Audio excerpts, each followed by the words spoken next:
SEC XRP Ripple Lawsuit. What are the possible scenarios and what can we expect as the implications depending on which way we go? We asked this question of one of our favorite big thinker YouTubers in the crypto space, Rob from Digital Asset News. We are excited to have Rob as one of our speakers at the upcoming Conscious Crypto event and super excited to have him here today. So SEC Ripple Lawsuit. What are your thoughts on that? What do you see as the most likely outcome? What's going to be the impact on the crypto market, depending on which direction we go? What do you see as the possible scenarios here?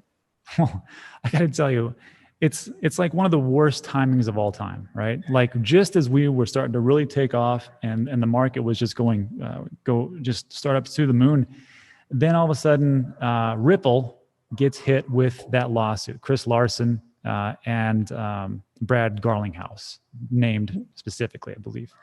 And was it Chris Larson or was it? I think that's correct. Yeah. And so if they wouldn't have gotten hit with that, the price of XRP, just the price discovery zone would have been, who knows, 2x, 3x, 4x by this point. It was just kind of funny timing how it all kind of came about. Jay Clayton was on his way out. He's like, you know what I'm going to do on my way out? I'm going to get these guys. So what concerns me about it is that I do think it has a ripple effect, pardon the pun, throughout the whole cryptocurrency and digital asset space, because they're trying to determine what a security is. And what concerns me about Gensler is that the precedent was that Bitcoin was not a security because there was so much decentralization, and they could prove it.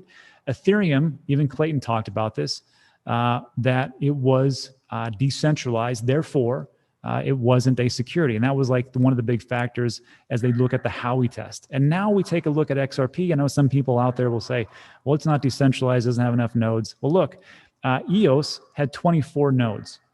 And in the very beginning for the ICO, they got slapped with a fine. I think, they paid a couple billion or something like that, but they made 100 billion, so who cares? And they are off and running, and that was the SEC's whole provision against them. So the whole thing with Ripple is they have many more nodes than that. I know people will debate it, but I think there's over 100 now. So if you're taking a look at the decentralized part, I think that is just one issue. But I'm kind of looking down the pipe to see about how everything went with Brad Garlinghouse and Larson and how they did everything as far as push the narrative as far as XRP and as far as the company. And I think that's the bigger repercussion, potentially, but we'll see how it all plays out. I will say this, my personal opinion is they're going to get a fine, a big fine, and because no one wants to keep dragging this out forever, it costs money and costs manpower.